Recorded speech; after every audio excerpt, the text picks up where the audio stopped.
Alright, what's up guys? Today's video is all about my quarter 2 earnings for the Merch by Amazon program. So we're looking at the months of April, May, and June of 2023. I want to share with you guys what I earned, what I spent on ads, kind of show you some of the in-depth details of my print-on-demand business. I've done this in the past with my quarter 1 report. I've done it with my 2022 total earnings, right? The idea of these videos is just to show you some of the details on how many designs am I selling? How much am I spending on ads? What other expenses do I have? How that changes seasonally, right? Depending on the time of year. So that's the goal of these videos. If you enjoy this type of content, I'd encourage you to please subscribe to the channel. I do a lot about print on demand with the Merch by Amazon program, but I also do other stuff, other ways to make money online. Anyway, so what we're gonna do is I'm gonna put some screenshots up here on the screen. Right over in this area where I'm going to go over each month's details, and then I'll have some summaries of the total so you can see how that compares quarter 1 versus quarter 2. And then after that, I want to talk about what I'm doing right now during quarter 3 to prepare for quarter 4. If you've spent any time in print on demand, you know quarter 4 is where we make a ton of our money. So what steps am I doing right now during quarter 3, and how is that going to lead into hopefully a very, very profitable quarter 4? So be sure to stay tuned to the end of the video. But for now, let's jump into it. I got my notes here, so I'm going to be looking down at these.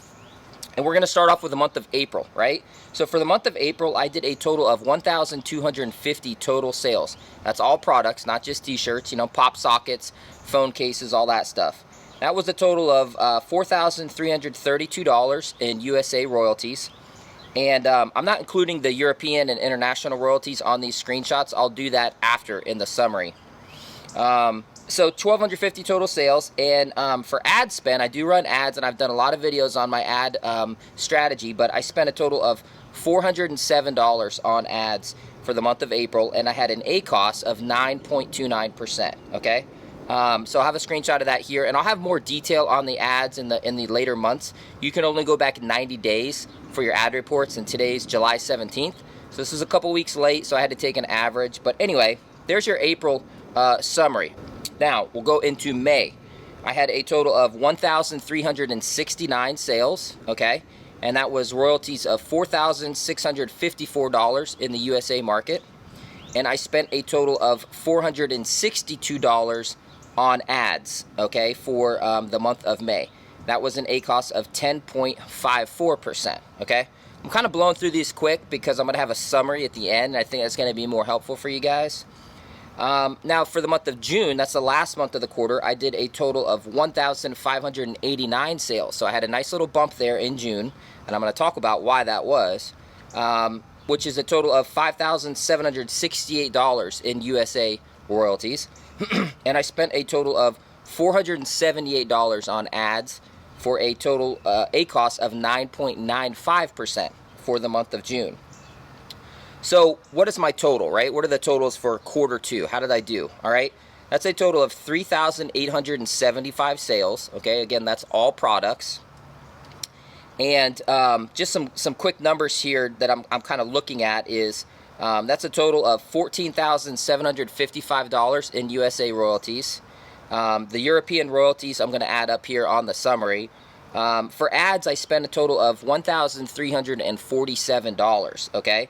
And I had an overall ACoS during quarter 2 of 10.08%. I'm very happy with that.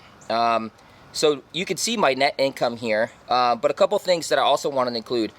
Of that $1,347 that I spent on ads, that contributed to 546 orders, okay? So I sold 546 products as a direct result of that ad spend. That's what gave me that 10.08% overall ACoS for quarter 2. I have some other expenses up here on the summary that I want to talk about. So that's a question that I get a lot, and there's a lot of different strategies. Some people design themselves, some people outsource, some people are using AI. That's very popular now. For me, I have a designer that I do use, but during quarter 2 specifically, I almost did nothing to my Merch by Amazon account. I hardly uploaded at all. I hardly ordered any new designs from my designer. And that was because I was focused on this other program called the Amazon Influencer Program. And I'll put a link to it right up here so you guys can click on it if you're interested. I have a lot of other videos on it, but that has taken so much of my time and attention. So the vast majority of my sales and of my performance from quarter two was just from work that has been put in over the past couple years. I have a very strong evergreen portfolio, which allows me to remain fairly consistent throughout the year. But I did have some designer fees. I had about $150 in designer fees total. I also have a subscription to Creative Fabrica, and I have a subscription to Automate POD. So I think those are my main expenses related to print on demand. Obviously, I have some other overall business expenses, like, you know, my internet bill, right? My accounting software that I use, things like that. But specifically for print on demand, that's really about it.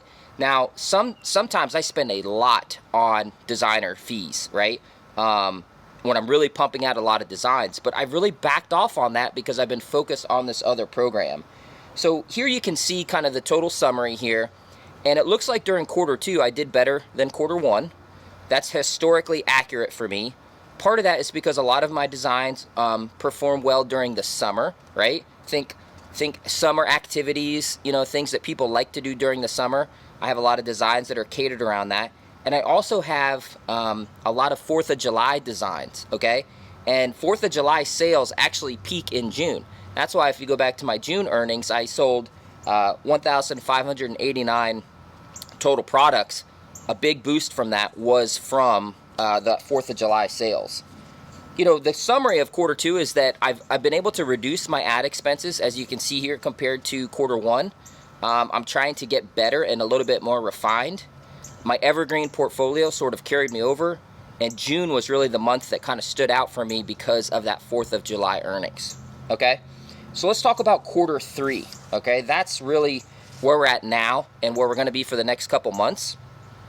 So one thing that I personally need to do is I need to get back to my regular uploads, okay? I've been terrible about uploading. You know, I don't do any kind of like automation uploads or script uploads or anything like that. I do all my own uploading myself. I don't use a VA or anything like that. So I just haven't uploaded. I have a backlog of designs that I've already paid for, I've already made, that I just have not taken the time to write out the keywords and listings and get them uploaded. I need to get back onto a more consistent upload schedule.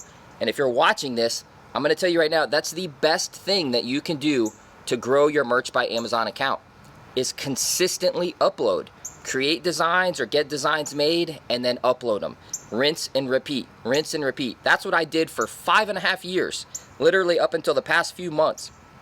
And that's what really helped my portfolio grow. So I need to take my own advice and get better and more consistent with my uploads.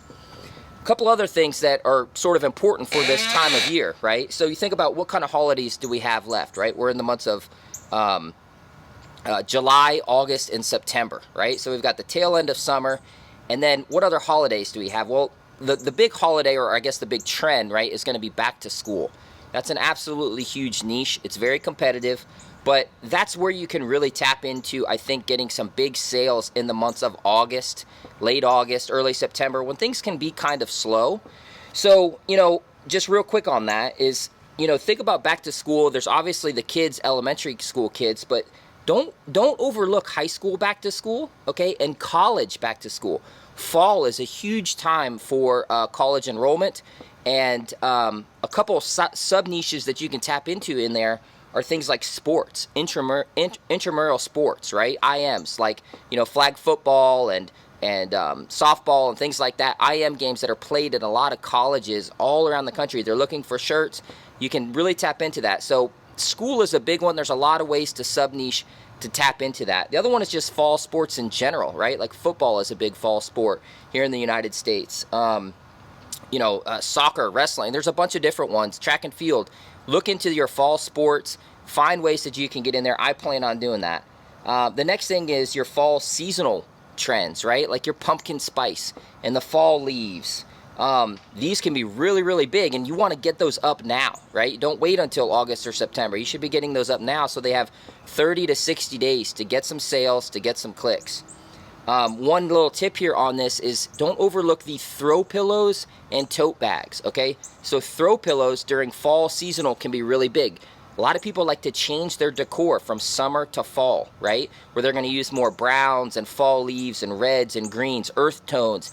and you can make some really cool fall patterns, okay, that you can then put onto things like tote bags, or excuse me, things like throw pillows. And for tote bags, this is another little tip here, is do some research on big conventions, okay? Big conventions and events that happen during the fall. It's a very popular time of year, and I've had some success designing, okay, designing tote bags around specific convention niches, okay? You got to do your own research there, but that's a pro tip for you there, where you might be able to tap into some stuff. And so the last thing that I have is just increasing my ad spend. So my ad spend really ramps up as we get into the tail end of Q3 and Q4. That's when everyone is buying. So I'm going to go back and look at what sold for me well during the months of like September, October last year.